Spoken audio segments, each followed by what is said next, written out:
Ladies and gentlemen, welcome to a brand new series brought to you by Team TitWoW. This is a series that John and I have been planning for a couple months now. We didn't have a name for it until very recently, and we just came up with it, and we're calling this series TitWoW. Sounds a little bit of a, double entendre there, but the entire point is it's TitWoW shortened, and it also stands for today in the world of wrestling rather than this week in the world of wrestling. Basically, we are going to use this new series to put out much shorter, short form, quick commentaries highlighting what happened on a wrestling show that actually mattered. Big difference is on TitWoW, we go through the entire show step by step, covering every single segment, whether it mattered or not, and we try and touch on everything. We try to give opinions on everything. In this series, we're going to try and keep it quick. Even this intro that I'm doing right now is taking too long, so let's get started. On tonight's episode of Raw, we start things off with Dean Ambrose, who is now your WWE World Heavyweight Champion, but because Roman and Seth both held the title yesterday, they're both owed title shots.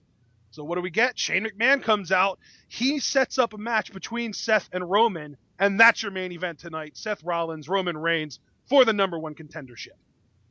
I only have really two words for this, and that's narratively coherent. Makes perfect sense to me. Interesting segment, and yeah, I liked it. It made sense. The only problem I had with it is that it took 18 minutes to do. So let's get on to our next segment. Sami Zayn actually defeated Kevin Owens. It seems like he really has Owens' number on the main roster now. And then afterwards, we got a huge brawl between the two, and some say they're still fighting backstage somewhere.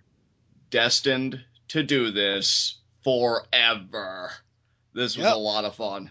It was. We had a pretty brutal beatdown. We had 6 refs out there trying to break them up. Up next, though, we had, as usual for the last few weeks, another former SmackDown general manager looking for a job. This time it was Johnny Ace, though. But let's be real. All of these segments are pointless, and nobody cares. Yeah, Johnny Ace still hasn't discovered the magic of cough drops, and I still haven't found my reason to care. I think he actually has a throat condition. He probably does. You don't care. Damn right I don't. Enzo and Cass beat the Vaudevillains with probably the worst named move since Boot of Doom. Yeah, the Bada Boom Shakalaka, and my body just cringed 1,000-fold. I think I'd be cool with it if it was just Bada Boom, but that Shakalaka makes it so horribly 90s cringe it hurts. Yeah, completely agree with you there. AJ Styles made the club apologize to both himself and John Cena, sarcastically, of course. And then he told Cena, look, man, Carl Anderson's going to beat you all by himself. And then he and Gallows attacked Cena when Anderson didn't hit a single offensive maneuver. Yeah, I'm just going to sum this up as very opinionated, at least on my end, but on the whole, solid segment. Well, was this a trap or was this a burial? Find out tonight on TitWoW, people! Up next, we had Natalya really just hates Becky Lynch now. We're not sure why, but she claimed that she wants to be more like Emma, John. Yeah, if she does want to be more like Emma, the only good news about that is now I can hate her legitimately and not feel like a dick about it. Yeah, because she is obsessed with her now. It's all about me, as the much superior Emma would say. Yeah, I feel like there's no difference between that Natalya and the Natalya we got before, except that she's being more explicit about it. So basically, they're giving the Emma gimmick to Natalya and hoping it works, but it won't because Emma's a much better performer. Pretty much, yeah. Zack Ryder continues to be pathetic, while Baron Corbin continues to be really, really, really good. How did he get this good, John? NXT, baby! And as far as Zack Ryder goes, cue the Johnny Scumbag laugh track. Yeah. In good news, though, the WWE actually managed to keep continuity again tonight. You mentioned this earlier with the Ambrose Roman Rollins thing, by giving Paige, who beat Charlotte clean last week, a shot at her women's championship. Now, granted, it didn't actually matter, to the surprise of no one, because Charlotte won, and she did so with the help of Dana Brooke, who, I might add, managed to botch putting a foot on a rope.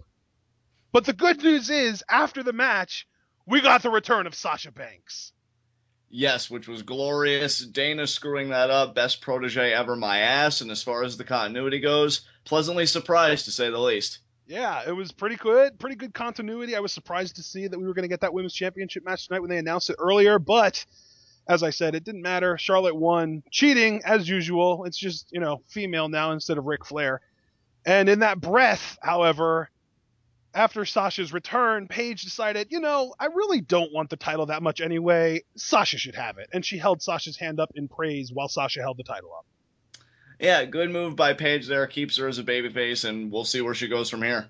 Way to be a good sport, Paige. The Wyatt family returned tonight, John. And these guys, they're known for their long-winded promos about how awful society is and how everyone's lying to you, man. But this time, they got cut off by three dudes dancing and wearing unicorn horns on their heads. So do with that what you will. Yeah, thankfully, the Wyatt family, one of their primary sources of sustenance is probably unicorn blood, so if anything, they've just been fed for another 5,000 years. That's an interesting take. I never thought of it that way. I mean, They're, if we go by Harry Potter, then they're going to get cursed like hell. they can handle it. Titus O'Neil is still in the United States Championship picture, which just, why? He didn't earn a spot in it in the first place. He wasn't in a match tonight, but I think he was supposed to be, and it just never got started. He basically just beat Rusev up because Rusev actually has a sense of humor, unlike Titus himself. Yeah, Titus O'Neil is almost as bad a U.S. title contender as he is a father, apparently, according to Rusev. So, make of that what you will. Well, remember, he's a loser. Favorite moment of the pay-per-view, not gonna lie. All right, guys. Well, we're at the main event now. In main event action, we had Seth Rollins and Roman Reigns fight to a double countout. It was a solid match while it lasted, but no finish means, kind of got ripped off there. Dean Ambrose gets on the mic. He was on commentary the whole match, and he tells Shane McMahon, look, man, I don't care. I'll fight both of them. And Shane says, well, you're going to fight both of them, and you're going to do it at the same time because now we have our Battleground main event, the Shield triple threat. Yeah, I was excited by this segment. I'm excited for Battleground, and I'm excited to really unpack this on TwitWoW. This is a lot of fun. Absolutely. So to sum things up, everyone, Zayn Owens, Styles Cena, Rusev O'Neil, and Becky Natalia are probably happening at Battleground. Sasha Banks and the Wyatt family are both back. I don't think there's any connection between the two.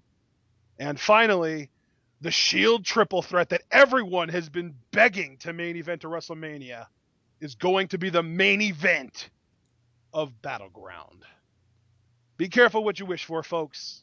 You just might get it at fucking Battleground.